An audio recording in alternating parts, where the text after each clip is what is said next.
I think by the start of the episode, the opening scene kind of is very telling as to what kind of story we're going to get into. Oh, for sure. Yeah. What do you think about that scene, how it opens? Well, I think there's a lot going on in that scene that we can talk about. I mean, obviously the scene itself is simply about Geordi trying to romance a girl badly, but there's really a lot there. I mean, there's the way that Geordi perceives romance, for one thing. As I was watching it, I don't know if this is an accurate way to see it, but what popped in my head was, this is how a kid sees adult romance, right? I was first going to think like a teenager, but even teenagers can do better than that. Yes. It's literally like how a child sees romance, or when they perceive a kissing scene in a movie. Like when you're a little kid and you're like, oh, it's the romantic scene. Like they don't even have to be doing anything. They can be just doing this, like a romantic scene on the beach, and you're so bored. It feels very like Hallmarky. Yeah. It? God, even Hallmark movies have more juice than this, you know? And so there's that. That was one thing that really struck me. But and not only does he have no idea how to just be with a woman, he doesn't know how to be romantic with a woman. He doesn't know how to set the stage with a woman. He doesn't know how to I mean, as Guinan points out later, he doesn't even know how to be himself romantically around a woman. So this is just like the holodeck. This whole thing is fake. It has no substance whatsoever. And the fact that in a glorious close-up, he is shown to be completely deluded into thinking that this is working. Yes. That just shows you how absolutely off the mark he is when it comes to women. However, the only other thing I'll add, I don't want to spend too much time talking about it because, like you and I talked about, this is maybe a greater topic for Star Trek, but I think this scene and later scenes in the episode really, really do stress that Star Trek doesn't have a real good grasp on romance as a whole. I mean, even in good examples of it, like with Riker, it's maybe a teenager's version of how adults act romantically. It's a better version. It's slightly more realistic, but even then it's still removed from reality. I think probably, not to get too far off topic, I think probably one of the most realistic examples of just adults doing funny things in Next Generation specifically was that one opening scene in what's the episode where they all get brain boned with the little eye things that Riker's on Risa and he's playing around with that girl and she gives him the game, that's the episode title. But where he's playing around with that girl, they're running around and chasing each other and just being goofy and stupid. Like, I like to mention to you that you just referred to it as being brain boned. Well, because like they're getting zapped and it shoots endorphins. They're like, the way he just phrased it, I was like, what the hell are you talking about? Anyway, that would, and then he lays on his stomach and she puts it on him while she's like on his back or something. That was the most realistic, I think, depiction of anything. Get to see his O face. Yeah, but everything else is like that. Now, back to this though, like I said, that's more usually when they do romance in Trek, it's more of a teenager's view of how adults do romance. This is like a child's version. And of course it does not go well for our dear Geordi. He gets friend zoned. To be honestly, I almost feel bad for him, because what on earth did he do to get into this holodeck with Christy anyway? She's very attractive. Like she where did she think she was going? Like, she knew this was a date, right? But she's acting like she's about to get a root canal the entire time. Like, now granted, we don't know how long they've been there. Maybe they did a dinner in a tropical restaurant somewhere and then they've gone to the beach. I don't know. But at this point, she looks very uncomfortable. And it actually does make me wonder, how did he get her in here in the first place? She had to know it was a date. She was dressed very casually. She was just going with him. She's not stupid. She had to know it's a date. So my assumption on that is that, much like Guinan said to him, he probably, maybe she works in engineering, or he bumped into her in 10 Forward and they just had a casual chat. And before he had a chance to run his Geordi game on her, which looks like how it did in the holodeck, he just said, hey, I got this great program of a thing and a thing. And she was like, oh yeah, sure. Before he had a chance to screw it up. That's how I think he probably got her there. What do you think? Just about how he got her there, or about your whole diatribe? Shit, all of it. I'm done. Okay. Well, I didn't think too much about how he got her there. That didn't enter my mind. I had a different thought about the opening scene, about what it meant to me. But since you asked, I think he asked her out on a date. I think he made that clear that it was going to be a date. Maybe he didn't lead into how romantic the setting would be, but it was inferred. Maybe he didn't use the word date when he asked her, but she knew that he was romantically interested. Sure. She did not want to make him feel bad. She did not want to have a tense, awkward moment with Geordi when he was asking. So she agreed to it. And I think that's the thought she had in her mind when she was sitting there and he's like, would you like another Coco No? Oh, I forgot, the violinist, you know? Right. And she's like, oh my God, it is what I thought it was. And you feel the pain. You feel Geordi's pain. You feel the awkwardness of it. It's like that secondhand awkwardness. Oh, it's terrible. Where you're like, oh my God, please make this moment end. I just can't take it. It feels embarrassingly relatable, and that you know, and I'm like, oh God, please stop. I can't take it anymore. Yeah. I like that relatable. And you mentioned that there's that moment on Geordi's face where you're like, oh my God, he can't see it, how bad this is. And like, oh God, please make it stop. And thankfully, she does have the nerve, the guts, the courage to say like, oh God, I don't feel that way about it. Well, it's hard. It's hard to do that, you know, and she did it quick. She did it. It's like ripping off a Band-Aid. You got to do it quickly. You know, she wasn't cruel. She just said she was straightforward and honest. And he reacted in the way that, you know, most guys would in that situation, you know, when she says, well, you know, you're a great guy. He's like, yeah, right. Yeah. And I'm like, yeah, okay. So now I can go to where I was going about my thoughts about that scene was, is Geordi, is he supposed to be an everyman? Because truth be told, I don't like Geordi. I never have. I think I tolerated Geordi as a character. I never found him interesting. It's not LeVar Burton's fault. I think he was never written with any kind of interesting traits. I think they wanted him to be an underdog because he's blind. Right. But he has so many advantages with that visor. So I'm like, well, I don't really feel sorry for him. And he's got a good job. What am I supposed to? How am I supposed to empathize with this guy? So I think making him kind of a stooge when it comes to women, I'm like, well, maybe that's where the everyman factor comes in. I'm like, well, he's not part of the top 1%. He's more like the 99% of everybody, where I think that's really putting the 99% down. Well, no, I think that's true. It's like, you know, there's this in the modern vernacular. There's this how do I put it?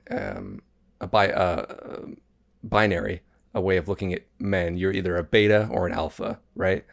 When I think that's okay. Well, I'm just saying that's how some people like to look at it, and I think that's a far too simplistic way to look at it. Okay. But so in this case, he would be a beta male, and you know, where he is basically. Do you think Worf is an alpha or a beta? I think Worf is neither.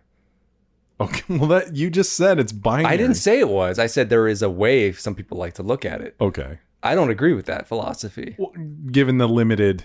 But if you want to put it that way, he's a beta male. He's part of the 99% that can't cross that threshold. And take on alpha male traits and be in charge. Like Riker. Like Riker can be. So he's more like everyone else that just kind of loses. And when you see that happen to him, you're like, well, okay, so what is this episode about? And I'm like, well, it is one of those very well constructed episodes where it has a great A and B plot that really intertwine. And as I started to think about it, I thought, well, okay, it's called Booby Trap. And it's about them getting out of a trap. Do you think they meant that as an overall metaphor? Okay, you're the English major. Tell me if this is the correct usage of the term. Double entendre. Mm-hmm. Is that where the title Booby Trap has multiple meanings? Or am I absolutely misunderstanding that term? As in, they're in a booby trap, but Geordi has... I don't think it was intended to be... Okay. Although you can certainly look at it that way. Okay, just curious, your thoughts. That's a very juvenile way of seeing... Thank you. Well, you know... Well, I am a grown... Geordi is the A plot. Yes. Okay, the trap is the B plot. The Promethean battlecruiser. You think Geordi is the A plot? Absolutely. Oh, I disagree. Well, he drives the narrative. He's the A plot.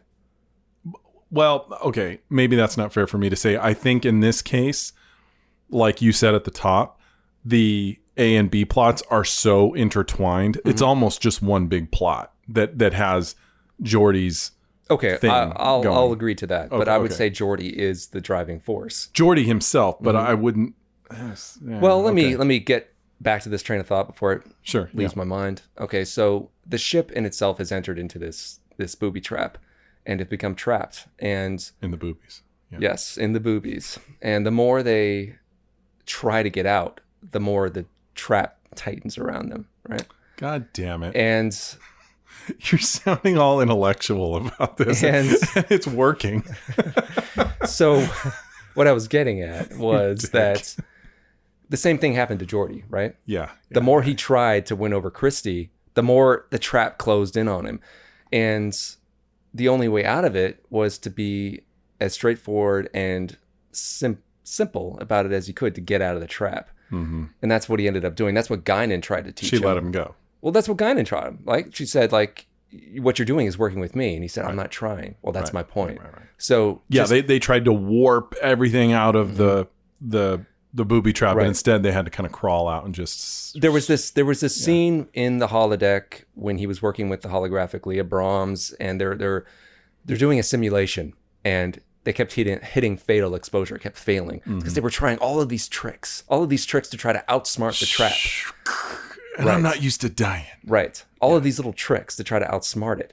It's like trying to outsmart a woman. Like good fucking luck. You can't. Yeah. Like, men just aren't that smart. No, we're not. We're not that clever. Even at our best, we can't compete with a woman who's really trying. Right. It's either you gotta... I think in the end, when they blow up the trap, it's kind of like them saying, this wasn't even worth it because the trap is going to trap us no matter... The trap is too hard for us. You just... Some women are worth pursuing and some aren't, because some you have a chance with and some you don't. Because the woman will either be attracted to you or she won't. You know, and I think that Geordi, who eventually does win over Christie... Or could it be that the best way to avoid a trap is to not get in it? Exactly. Right. They shouldn't have gone for it in the first place. It was too tempting. Right. Like it was too tempting a target. The Christie was too tempting. The Promethean battle cruiser sitting there was too tempting to have to go on and see what was there. Right. And so, yeah, like in war games, the best move is not to play, right? Mm-hmm. Shouldn't even bother. That's why they blow it up in the end. It's like, okay, let's just get the hell out of here. Right. But Geordi does win over Christie in Transfigurations with the right philosophy. He goes in thinking, be confident, right? Be confident. Be confident. Exactly. Yeah, I know. And it works. That is if there is an underlying interest in him from the get-go. If she never had one, him being confident isn't going to work. Doesn't mean a damn. No. She'll have to have some kind of interest in him from the start, which means there could be one. It's like, in His Way, in the DS9 episode, His Way, when Vic says, well, she already likes you. That means you're halfway there. Right. Something along those lines. Yeah, it's like they say in, every other teen movie or romance movie where a guy is pining for a girl. Someone tells him, yes, you're friend zoned, but that does mean she likes you. Like Vic said, you're halfway there. You just have to turn that friend zone into a like zone, and go from there. I agree. I mean, I absolutely well said. I kind of don't know how to follow that. But there's also something else, okay, right? Which is the holodeck, which is something that the Orville made a whole story about. Oh, for sure. The dangers of that was about porn, but this was about the dangers of like fantasy, right? Which comes back to bite Geordi later on. Well, it does. Child. It does. The difference, though, I think, between Barclay getting caught up in the holodeck and what Geordi does in this episode, I do think they're very, very different. And he didn't he didn't program this simulation with the intention of getting close to the holographic image of Leah Brahms. He just was using that as an interface. And when he probably didn't need to go this far, when he asked for personality to be injected into her, then he started treating her like a real person. However, you mentioned that episode Transfigurations where he does approach Christy again, only with confidence. Geordi on the beach on the other part of their date that we didn't see, no doubt approached that with absolutely no confidence whatsoever. So he had to have everything planned. Everything was staged. Now, I'm not saying you don't plan on a date in some ways, but everything was programmed. And he was playing a role. He was trying to force the moment. That never works. Exactly, because he lacked the confidence. However, when he was on the holodeck, whether or not she was holographic or not, if that had been Christy in there with him, like legitimate real Christy, and they had just gone in there to solve the problem, forget the date, and date never happened, he probably would have acted very similarly because he's in his element. He's a confident engineer. He knows what he's talking about. So when he starts bantering back and forth, he's not trying to win someone over. What he was doing on the holodeck was trying to win her over. But on the holodeck, at least when it started, that was not his intention. And I think that probably would have played very similarly had it been real Christy doing it.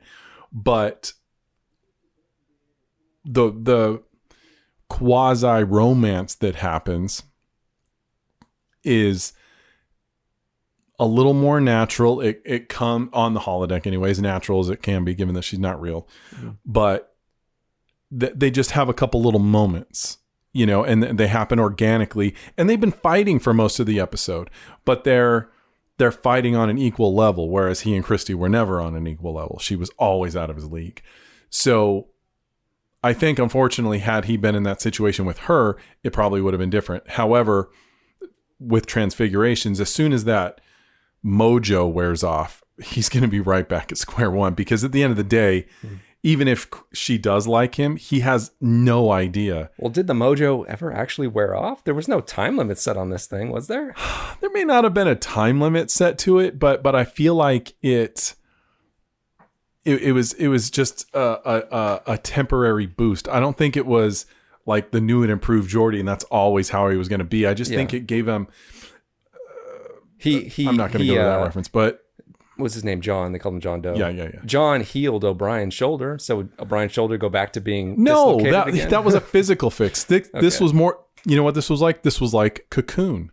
This was like them being in the water, and it gives them a burst of energy essentially. But when they're denied getting into that pool for a while, the effects do wear off. His cancer starts to come back a little bit. Their energy levels go back to normal. So I think it was a temporary boost, realistically. Okay. So that's fair. Yeah, I don't know where I was going with that. But ultimately I think what we see in there was honestly a natural reaction. And although I think we're using what happens in the holodeck as an example of, does Geordi understand romance? I think for the most part, he did well in that, but that's because he was not perceiving her as a romantic foil until towards the end of that simulation. Then it became, in fact, actually there was a moment that really stuck out to me. And it it was actually, if I'm not mistaken, it's a line that he, I think, correct me if I'm wrong, tries to pull on the real Leah Brahms when she comes to the Enterprise. That's in this simulation where he said, hey, look, this, you've done this on the drawing board and all that. And the simulation version went, you're right. And he said, yeah, I am right. I am man and I am right. And she submits a bit to his bravado, let's say. But the real Leah Brahms, I think she either saw that line being said or he said it. I think he said it to her in the Jeffries tube, if I'm not mistaken, when they were crawling around. Mm-hmm. And I think he started that line and she was like, whoa, bub, are you about to say the drawing room engineers don't really get out there? Eat my shorts. I know things. And it completely blows up in his face. Is that a paraphrase? Because I really would hope she would have said, no, what would have been really sweet is she said, hey, LaForge, eat a dick. I know what I'm talking about. But okay, I think once those moments start to happen, I think that the facsimile is where he gets, because I would say 85% of what happens on that holodeck is fine. And he's not even perceiving it romantically. But in a moment like that, I think is probably where things start, to where he starts to soften because she starts to soften because he kind of calls her out. Mm-hmm. Then they start getting comfortable and cozy. Well, she gives him a massage. But what I'm saying is at that moment, the fantasy begins. And that's because her reaction is not what most people, or even as we see the real Leah Brahms, how she would react. Then she's giving a massage, for crying out loud. Mm-hmm. I mean, the fantasy has truly begun. And I think that's late in the process, but it's unrealistic. It's not even like you can program a holographic warrior and they fight and it's all good and they're trying to kill you. But a romantic person, or at least when the romantic stuff starts happening on the holodeck, the holodeck's job generally is to please you. He needs a holodeck to answer these scientific questions. So it gives him that. Clearly it's reading his body language and what he's saying and all of that. So the computer pushes Leah to do this, to give him a massage, whatever. It's all unreal, but he's not threatened. So he goes with it very naturally. He's treating her like a real person. The only difference is that he is not intimidated because he knows ultimately she's not. Mm-hmm. So I guess the broad thing, yes, he is bad at romance.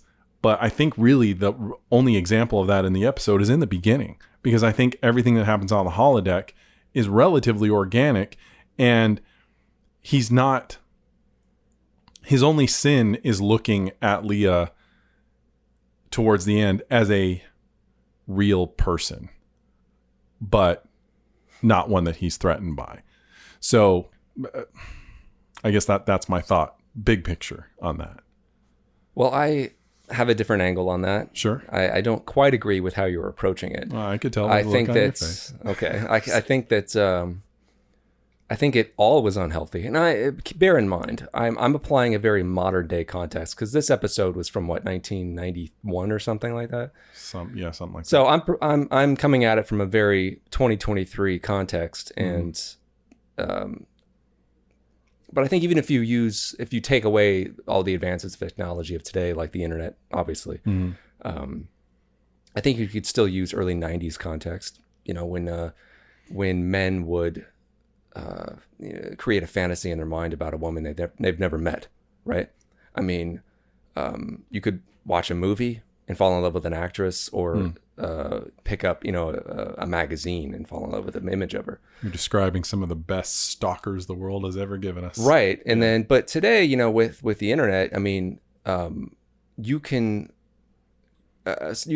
create any kind of fantasy you want. Sure. And it can become as real as you want it to be, as well as you can delude yourself into believing it.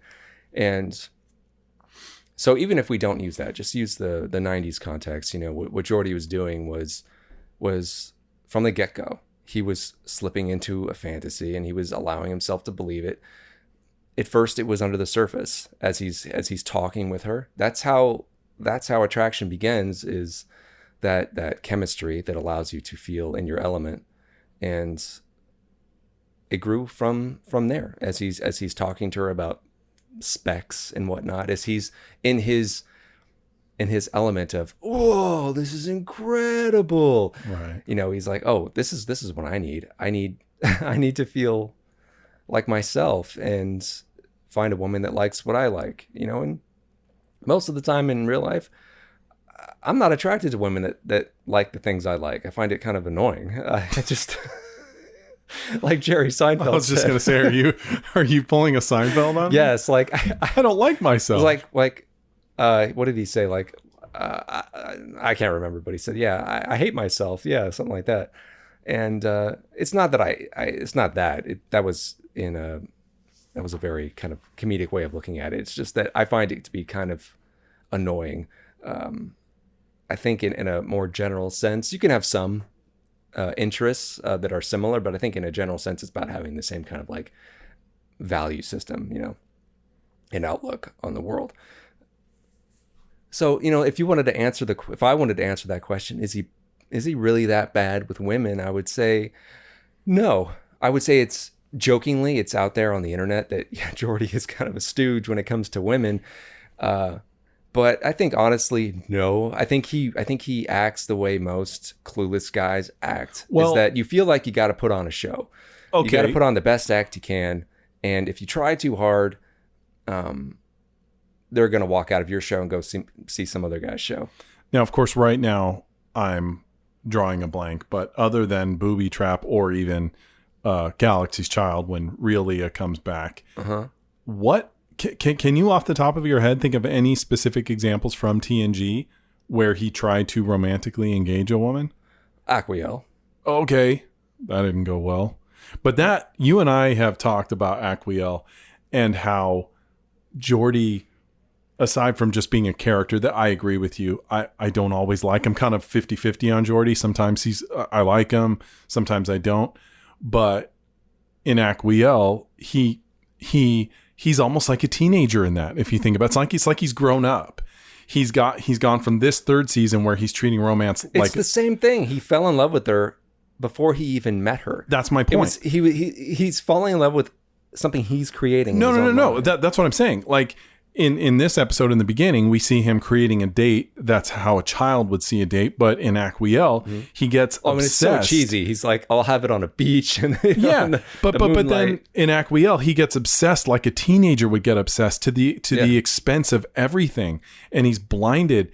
And it's almost, it actually kind of reminds me of that episode of the original series where Scotty starts getting involved with a woman on the ship. And Kirk, in a very, it makes Scotty look very bad, but it's also a very poorly written bit where in a captain's log or something, he's talking about Scotty and how Scotty's gotten involved with this woman and his work performance has started to tank a little bit. And he said, I'm paraphrasing, but he says something like, when men of a certain age, Scotty's age, fall for a woman, you know, they're different and all of this. And it's not a complimentary thing. It's basically saying poor pathetic Scotty, he's getting all whooped by this woman who, to her, Scotty is just a entertaining at best fling, but Scotty is all in. And that's how Geordi gets in Aquiel. He gets like all in and she's like, whoa, slow your roll, you know. This is fun, but she doesn't do that. As much as I remember, she doesn't. She goes along with it. She does go along with it, but maybe I shouldn't phrase it like that. I see it as she's the one who initiates. She does, but I don't think ritual. She is perceiving the whole thing the way he is. No, this is a casual thing for her. This is like he would, if she asked him to, he'd probably quit Starfleet and run away with her. I wouldn't call it casual for her. No, not for her. She's not into him like he is into her. I didn't say, well, she's not, but it's, I wouldn't use the word casual to describe what she's doing. Okay. Impulsive. Oh, all right. Impulsive. Teenager-ish like impulsive. Sure. Mm-hmm. She is young after all. That's true. I mean, but is that the only other example we have? I can't think of Geordi getting involved. Yeah, yeah, woman? Or at least trying. I don't know why I'm drawing a blank on it, but I can't. I think that's about it. Yeah, I guess so. I guess they do kind of make a big deal of it when really there's only a couple examples. Well, maybe because he crashed and burned so hard. So bad. I mean, if there are other examples, I'd love people to tell us what they are. But yeah, nothing's coming to mind. Yeah. Geordi didn't get a lot of character-driven episodes for himself. He really didn't. I mean, and the ones he got weren't that great. Booby Trap was probably the best one he had, right? I would think. I mean, and he went for the same tricks again. What season is it? Season 5? Is that Galaxy's Child? 4 maybe. 4 or 5? Okay, because this is season 3. And he hasn't learned a goddamn thing. He's trying the same old tricks. Come on, be honest, Justin. How often does that happen in real life? What? Where we repeat the same mistakes all over the time. And over again. But that's what I'm saying. That I'm just trying to stress the fact that yes, perhaps he is as bad with women as people think, because he learned nothing. He's a grown adult and he's doing the same stuff, and it does not go well again. It would feel a little bit more understandable if this was Wesley. Not Geordi. Yes, because Geordi is Geordi is a grown man at Wes this point. has done better than Geordi did. Got Ashley Judd. Holy crap. I mean, Geordi was giving him advice in the Dolphin or Dauphin. What was his advice? Well, it wasn't really advice. It was just be yourself, right? No. He was it's this girl, Geordi. She's perfect. He's like, all right, you need to go talk to her, man. Yeah, you cannot think straight right now. That's how he was in Aquiel. That's so funny. Right, because Riker said the same thing. Yeah. He's like, dude, you should not get involved with her right now. I'm just telling you as a friend, buddy. Yeah. You're a little too close and to Geordi this. Basically tells him to F off. He tells him hey, man, I know what I'm doing. Yeah. And just, No, you're right. You're absolutely right. Right. Thing is if Geordi was really ever listening to advice, he should have just listened to Worf. Yelled at her, throw heavy objects around and beat his chest. Right. Maybe she'd have gone for it, but he was too subservient to her. He needed to take some ownership. Yeah, and that never works. Not for long. So I guess our answer is no, he isn't. That's what I would say. No, he is not good with women. Now, Harry Kim, on the other hand. Harry Kim is better with women. Harry Kim's problem is that he goes for women that are just out of his league. He's got good taste, but he's got caviar wishes on a beer budget, and he can't live up to his own desires, but he's perfectly willing to throw himself in that. Harry's the one that is fooled into thinking with that planet of women that all want to procreate with him or something, right? Like he's like, I'm down, and he is acting like he is James Bond in that. I disagree in saying that the women are out of his league. I think that's a bit... The Delaney sister, 7 of 9? Come on. No. I mean, I think that's unfair to say. I think maybe what causes us to feel that way is that he's incredibly gullible. Yeah. And he has no self-confidence. I don't think that's true, though. I think he does. He's having, for one thing, he just doesn't have experience. If he was not an ensign, yeah. If he was lieutenant commander, maybe I remember that would help his cause. Yeah. Because let's be incredibly honestly brutal here. What a woman would want, it's I mean, he's a good looking guy. He's a decent looking guy. Yeah. That is a part of it, but it can become secondary to the job a man has, the kind of car he drives, basically what kind of status is he? And he has low status because he's an ensign. He has no responsibilities. Yeah, but he's a bridge officer. Come on. True, and he has command operations and he officer. Commands the night shift once a week. Yeah, but big stuff. And he plays the what is it? The oboe. What is that he plays? It's not a flute. Clarinet. Is that what it is? Is that a clarinet? I don't know. Might be I don't know. I know one of his compositions was "Echoes of the Void." Yes. But as to what the instrument was, I couldn't tell you. I think you might be right. It might be a clarinet.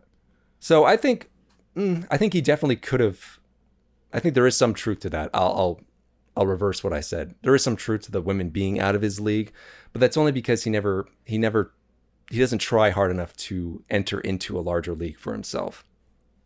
I would agree with you in that, not in the like you said, the ensign sense, or where he places on the ship. Just that he's got a little bit of Geordi LaForge in him, where I get the sense that he just lacks that certain confidence. He's a confident guy. He likes himself. It's not that anything like that, and he's willing to get out there and do it. But he just, he sees a pretty girl, and I'd like to go here. Okay, we'll go there. That's why in Captain Proton, he's not the captain. Kincaid. He's the sidekick. Yeah, because what makes Paris is an ensign too, but Paris is cool. So what's the difference? Paris is not defined by his rank or his position. No. He's Paris no matter where he is. That's why he gets women. Yeah. Harry, I think, gets there eventually. Like there is growth, personal growth between because Paris season 1 doesn't Harry. need the validation of other people. No, he doesn't. Kim does. Exactly. And that's what makes him out of the league. Exactly. Of these women. Yes, I agree completely. Okay. Well, maybe we should end on that note because we're talking about Harry Kim. But I think overall, tell me this is a good. Who is better or worse? Is there anyone worse with women in the main cast of any Trek show than Geordi LaForge? Is he the worst with women? Just of TNG? No, any Star Trek of the primary characters. Is there anyone worse with women? Well, there's a lot of Star Trek shows. Well, the main one. I'm not talking about new Trek. I'm talking about Trek that ends with Enterprise. Is Geordi the worst? Yeah, with women. No. No? You think there's someone that does worse with women than Geordi? Well, Kim obviously is. I would honestly put Kim above. Really? Yeah, above Geordi. Okay, I think Kim did okay for himself. I think through dumb luck, maybe does better with women, but that's because Voyager has less capable writing, I would say. So you're saying that TNG writers were doing exactly what Geordi was doing, trying too hard? TNG writers? Yeah. No, Voyager writers. No, TNG writers were trying to create romantic situations, and they did it badly, often with Geordi, whereas Voyager just threw him in a room full of women trying to procreate with him. Provided realistic ones. I mean, Harry Kim got to make out with 7 of 9, and he got that from the woman from the generational ship. That's the one I was thinking of. How? Yeah, he did well. Like, how did he woo her? Like, it doesn't. It all happens off screen. Exactly, because they couldn't figure out how the hell is he going to do that. He wouldn't be able to. But when he was in the room with her, he was doing fine. He was just being himself, unlike Geordi, who can't seem to do that. Okay, but no, I would say I can't imagine Chekhov being very, he was too much of a boy. He tried. He really gave it his all. There's a couple specific scenes that I can think of where he did try. Usually they just said, "Get out of here, kid." They didn't take him seriously, but he was giving him the best game he had. He was trying to be suave. He's just too much Davy Jones. The hair wasn't working for him. I'm thinking of Deep Space Nine, and I can't really. I mean, Jake was kind of never really that suave with women, but he learned. He did learn. He wasn't as clumsy as. No. I mean, I don't. No. To answer your question, just no. Okay. So, as far as the journey goes, I'm not sure what our next episode is going to be, but I liked the kind of the thought processes we both went on for this one. I felt like we were on different pages a lot of the time, but that's fine. That's good. That makes it interesting. I mean, it opens up my mind to different perspectives. Mm-hmm. Mm-hmm. All right. Thanks a lot. All right. Bye.